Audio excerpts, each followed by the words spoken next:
고린도 후서는 고린도 전서에 이어서 고린도 교회에 보내는 바울의 두 번째 편지입니다.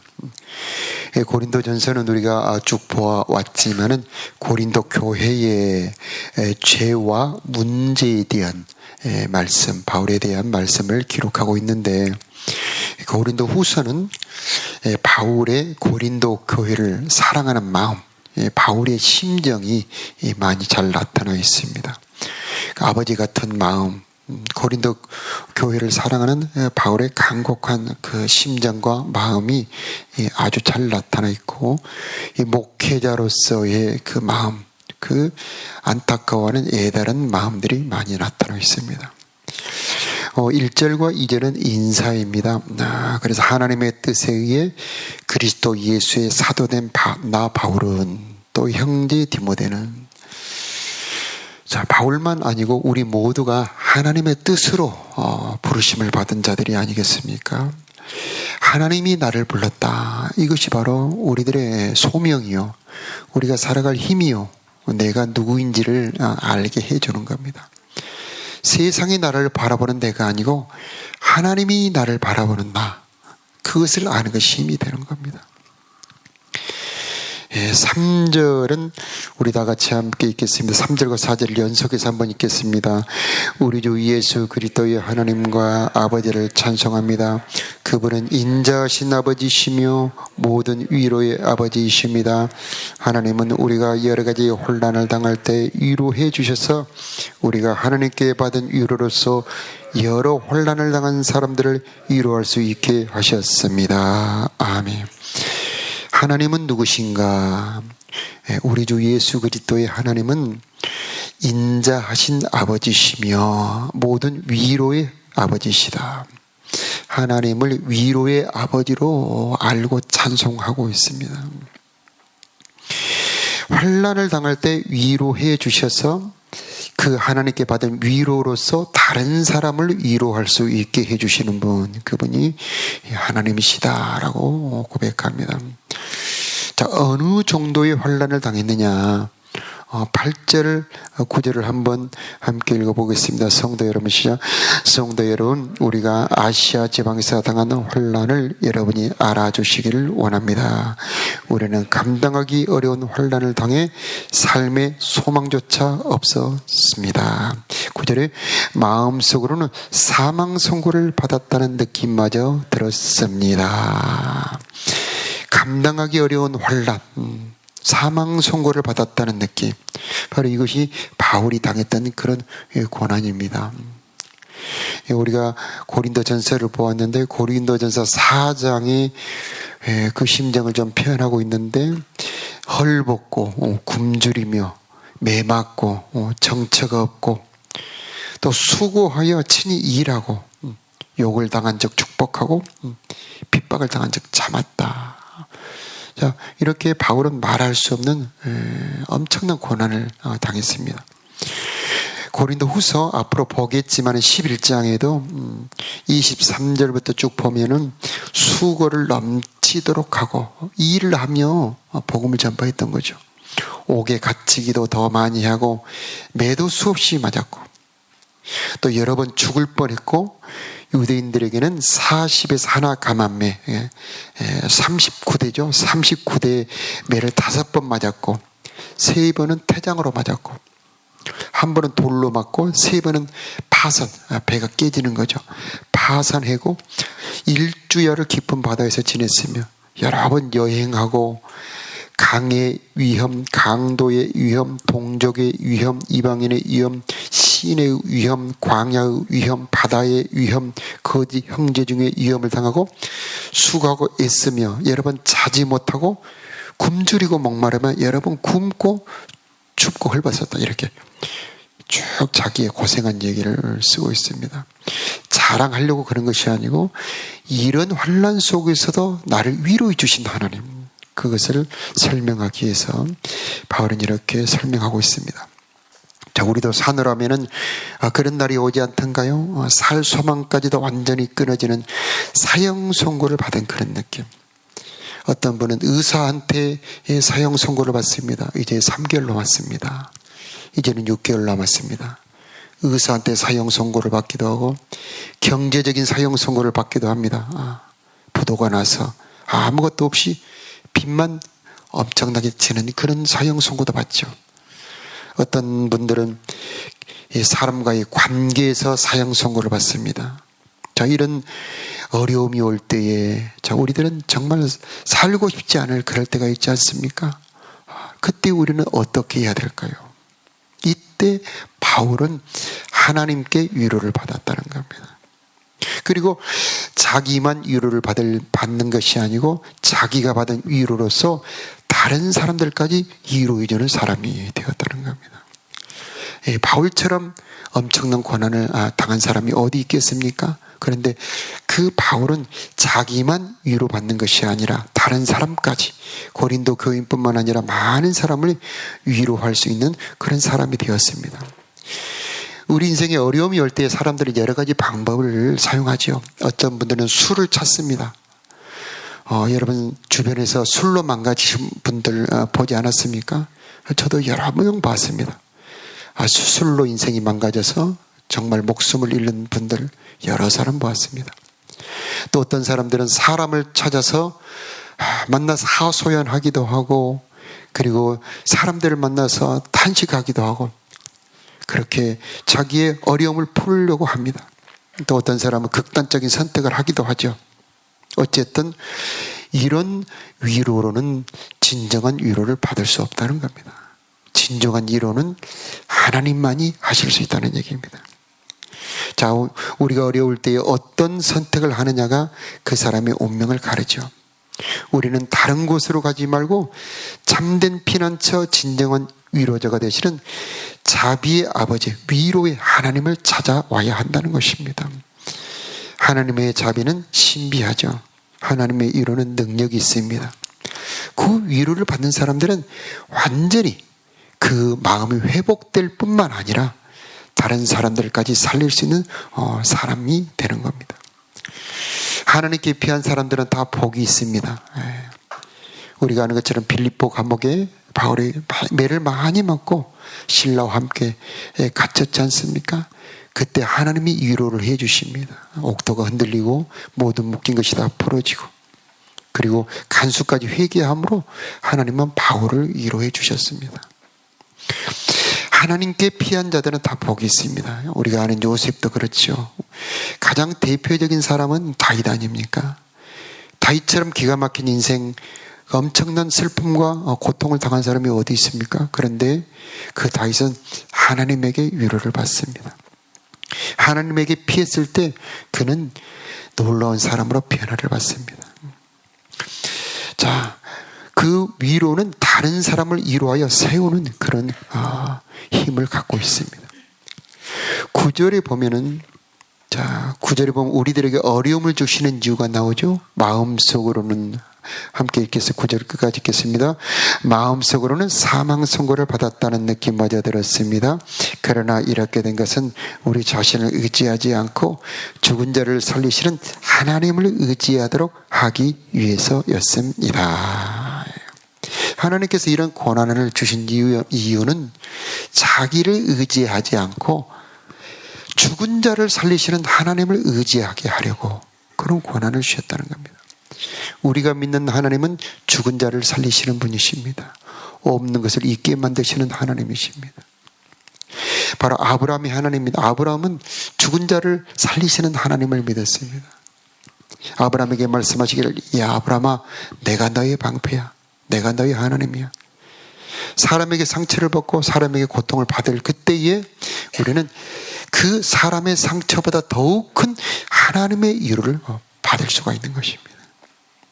우리가 믿는 하나님은 어둠 가운데 빛을 비추시는 하나님이시요, 광야의 길을 만드시고 강을 흐르게 만드시는 하나님, 참된 위로를 주시는 만유의 아버지가 되시는 겁니다. 자신을 의지하지 말아라. 하나님을 의지하는 자가 되어라. 여호와를 의지하며 여호와를 의뢰하는 사람은 복을 받을 것이다. 그는 물가에 심겨진 나무가 뿌리를 강변에 뻗치고 더위가 올지라도 두려워하지 않냐고 그 잎사귀가 마르지 않냐고. 지금처럼 햇볕이 쨍쨍 내려쬐을 때에 그 뿌리가 그 강변에 뻗쳐 있지 않는 사람 나무는 말라버리죠. 그러나 하나님을 의지하는 사람은 아무리 어려움이 그 사람을 괴롭혀도 하나님으로부터 계속 공급이 오는 겁니다. 그래서 그의 마음이 시들지 아니하죠. 그의 마음이 낙심하지 않게 되는 겁니다. 자, 우리들의 마음의 뿌리를 하나님에게 뻗쳐야 되는 겁니다. 사람에게 뻗치지 말아야 되는 겁니다. 하나님과 연결이 되고 하나님과 이어질 때에 하나님이 공급하시는 생명수가 내 마음에 부어질 때에 우리들의 심령은 다시 회복이 될 수가 있는 겁니다. 사람의 상처보다 더 큰 그 하나님의 위로, 그 하나님의 힘, 바로 이것이 우리를 다시 살려주는 것입니다. 자, 하나님은 우리를 어떻게 위로하시는가? 사도행전 9장에 보면은 성령의 위로로 교회가 더욱 든든히 서가니라. 우리가 잘 아는 것처럼 예루살렘 교회에 엄청난 핍박이 몰아칩니다. 사도들이 죽임을 당하고요, 성도들은 감옥에 갇히고 여러 사람들이 죽임을 당합니다. 그리고 성도들이 뿔뿔이 흩어집니다. 그런데 성령이 교회를 위로해 주는 겁니다. 자, 우리 교회에도 성령의 위로가 충만하기를 바라고요. 여러분의 삶에도 성령의 위로가 있기를 바랍니다. 성령의 위로가 올 때에 그 슬픔보다 더 큰 하나님의 그 감동이 그의 마음을 새롭게 하는 겁니다. 그래서 슬픔을 당할 때 우리는 기도의 자리로 나와서 하나님을 찾아야 되는 겁니다. 하나님, 내 마음을 살펴주시고 내 마음을 고쳐주세요. 그러면 하나님의 능력이, 하나님의 위로가 우리의 마음을 덮어주는 겁니다. 그 다음에 하나님은 우리를 어떻게 위로하시는가? 시편 119편 50절에 보면은 주의 말씀으로 위로를 해주시는데, 주의 말씀은 나의 고난 중에 위로라. 주의 말씀은 나의 고난 중에 위로라. 그 말씀이 나를 살렸나이다. 그 말씀이 나를 살렸나이다. 92절에 보니까 주의 말씀이 나에게 즐거움이 되지 아니하였더라면 내가 내 고난 중에 망하였으리라. 하나님의 말씀이 내 마음에 들려질 때에 그 어떤 고통보다도, 그 어떤 괴로움보다도 더욱 커서, 그 즐거움이 더욱 커서 내 마음을 살려주고 위로를 해주는 것입니다. 두려워 말라 이스라엘아, 무서워 말라 야곱아, 내가 너를 지명하여 불렀나니 너는 내 것이다. 자, 반드시 내가 너를 축복하리라. 자, 이 하나님의 말씀이 내 마음에 들려질 때에 우리는 모든 슬픔을 넉넉히 이길 수가 있게 되는 겁니다. 내가 잠시 너를 버렸으나 큰 긍휼로 너를 다시 모을 것이다. 하나님은 긍휼의 하나님, 자비의 하나님, 잠시 우리를 매를 때리시는 것 같으나 더욱 큰 긍휼로 우리를 위로해 주시는 참된 위로의 하나님이 되시는 겁니다. 내가 내 얼굴을 잠시 내게 가렸으나 영원한 자비로 너를 다시 긍휼히 여기리라. 이게 하나님의 약속이 되는 겁니다. 그래서 백성들아 시시로 때를 따라 그를 의지하고 그 앞에 마음을 토해라. 하나님은 우리들의 피난처시로다. 그래서 우리는 이 하나님의 넘치는 위로를 받음으로 우리들의 마음이 회복되고, 차고 넘쳐서 다른 사람들에까지 흘려 보낼 수가 있는 겁니다. 내 마음이 힘들 때는 다른 사람을 볼 여유가 없습니다. 내 마음이 괴로운데 누구를 살필 수가 있겠습니까? 그래서 먼저 내 마음의 위로, 내 마음의 하나님의 사랑으로 채워져야 되는 거죠. 자, 힘들 때에 바울과 실라처럼 찬송을 부르는 겁니다. 아둘람 굴에 있는 다윗과 그 400의 용사들처럼 그 찬송을 부르는 겁니다. 원통한 자, 빚진 자, 쫓긴 자들이 이 아둘람 굴에서 찬송 부를 때에 그 하나님께서 그들의 마음을 온전히 새롭게 하여 주셔서 나라를 세우는 사람들로 바꾸어 주셨지 않습니까? 그런 것처럼 찬송 중에 임하시는 여호와가 우리들의 모든 슬픔, 고통, 괴로움을 고쳐 새롭게 해주시는 겁니다. 자, 그때에 우리는 다른 사람을 위로할 수가 있는데, 여러분, 다른 사람을 위로한다는 것은 결코 쉬운 것이 아닙니다. 큰 슬픔을 당한 사람, 엄청난 괴로움을 당한 사람들에게 어설프게 위로하면 차라리 아니함만 못하는 경우가 많죠. 우리가 잘 아는 것처럼 욥이 엄청난 고난을 당했을 때 10명의 자식이 한꺼번에 죽어버리고 그 많던 재산이 다 사라져버리고 몸에는 이렇게 깨진 기와로 이렇게 온몸을 긁어야 될 정도로 엄청난 가려움, 진물이 흐를 때에 욥의 세 친구들이 찾아옵니다. 그들은 욥을 존경했던 사람, 좋아했던 친구들이죠. 그런데 그들이 욥에게 위로할 때에 욥은 도리어 괴로워합니다. 그들의 위로는 욥에게 위로가 되지 않습니다. 도리어 마음을 아프게 하죠. 그 친구들이 그러려고 그런 것이 아니고 그 친구들은 그 큰 아픔을 당한 사람을 위로하는 방법을 모르는 겁니다. 우리도 그렇지 않습니까? 우리도 어떤 사람이 마음이 아플 때에 진심으로 우리가 하는 위로가 그 사람에게 위로가 될 수 있을까? 생각해 봐야 됩니다. 진정으로 위로할 수 있는 사람은 하나님의 위로를 경험한 사람들이 위로할 수 있다는 얘기입니다. 그래서 우리가 위로하기 어려울 때는 그저 손 잡아주고 함께 울어주고 곁에 있는 것이 도리어 좋은 위로가 될 수가 있습니다. 그래, 내가 너의 아픔을 안다. 얼마나 마음이 아프냐. 너의 괴로움을 내가 안다. 그것이 큰 위로가 될 수가 있고 그저 옆에 있어주는 겁니다. 어떤 말보다도. 그래서 너는 혼자가 아니야. 내가 함께 있어. 그때에 그 사람의 위로가 될 수가 있는 겁니다. 우리 10절 말씀 함께 읽어보도록 하겠습니다. 하나님께서 시작. 하나님께서는 이렇게 무서운 죽음의 위기에서 우리를 구원하셨으며 앞으로도 구원하실 것입니다. 우리는 하나님께서 계속해서 우리를 구원해 주실 것이라는 소망을 하나님께 두겠습니다. 한 번 경험한 사람은 앞으로도 도와주시고 앞으로도 위로해 주실 것이라는 소망을 갖게 되는가 합니다. 그래서 한 번이 중요하죠. 한 번만 경험한다면 그 다음에는 그 하나님을 찾아올 수 있을 겁니다. 자, 우리 11절 말씀. 자, 함께 크게 읽어보겠습니다. 여러분도 기도로서 우리를 도와주십시오. 하나님께서 많은 사람들의 기도를 들으시고 우리에게 은혜를 주셨는데 이 일로 말미암아 많은 사람이 하나님께 감사하게 될 것입니다. 아멘. 자, 그 어떤 도움보다도 기도로 도와주는 것이 가장 좋은 도움이 되는 겁니다. 돈이 없는 사람도 도와줄 수 있습니다. 시간이 없는 사람도 도와줄 수가 있죠. 큰 재능이나 능력이 없어도 도와줄 수 있는 것은 기도해 주는 겁니다. 위하여 하나님 어떤 사람을 도와주십시오. 그래서 나라를 위한 기도, 우리 자녀를 위한 기도, 교회를 위한 기도, 이런 기도가 바로 가장 큰 도움이 되는 겁니다. 사무엘은 그랬죠. 기도를 쉬는 죄를 결단코 범하지 않겠다. 기도를 쉬는 것이 죄입니다. 보통 사람에게는 그것이 죄라고 볼 수 없죠. 그러나 기도 사명을 받은 사람들, 기도의 능력을 아는 사람들은 기도 쉬는 것이 얼마나 큰 죄인가. 우리가 잘 아는 말씀, 모세가 손을 들면 이스라엘이 이기고 모세가 손을 내리면 아말렉이 이겼더라. 보이는 현실 세계의 여러 가지 좋은 일, 나쁜 일을 배후에 보이지 않는 손길이 있는 겁니다. 그것은 하나님의 손길이죠. 하나님이 도우면 이기는 것이고 하나님이 안 도와주시면 이기지 못하는 것 아니겠습니까? 그런데 그 하나님이 돕도록 하는 것이 바로 기도. 여러분의 마음에, 여러분의 입술에 있는 것입니다. 그래서 이 새벽에 우리를 부르신 하나님이 귀한 것이고 우리들의 이 시간은 너무나 중요한 시간이고 바로 이 기도가 하늘을 움직이고 우리 보이는 현실 속의 모든 것도 우리들의 기도에 달린 겁니다.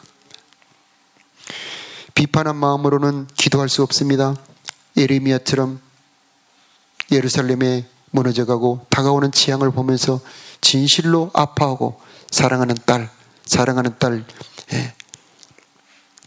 자기의 딸이 죽어가는 것을 본다면 그 누가 울지 않을 수 있겠습니까? 그래서 우리의 마음속에 진실로 사랑하는 마음, 불쌍히 여기는 마음을 가질 때에 그 사람의 잘못됨을 보면서 기도할 수가 있는 겁니다. 그래서 대신 회개 기도. 그래서 자, 우리는 하나님의 부름받은 구속의 은혜를 받은 우리들, 진짜 우리 내 마음속에 십자가가 들어있다면, 진짜 내가 십자가를 만났다면 비판의 말보다는 대신 중보기도 해주는 겁니다. 하나님 도와주십시오. 하나님 용서해 주십시오. 다니엘이 그런 기도했습니다. 조상들의 죄를 대신 회개합니다. 자기는 너무나 깨끗하게 살았지 않습니까? 음식까지도 깨끗하게 살았지 않습니까? 그러나 다니엘은 대신 회개 기도합니다. 금식하면서. 그래서 대신 회개 기도하는 자가 가장 큰 자고, 하나님이 그를 들어 쓰시고 그에게 능력을 부어주시게 되어 있는 겁니다.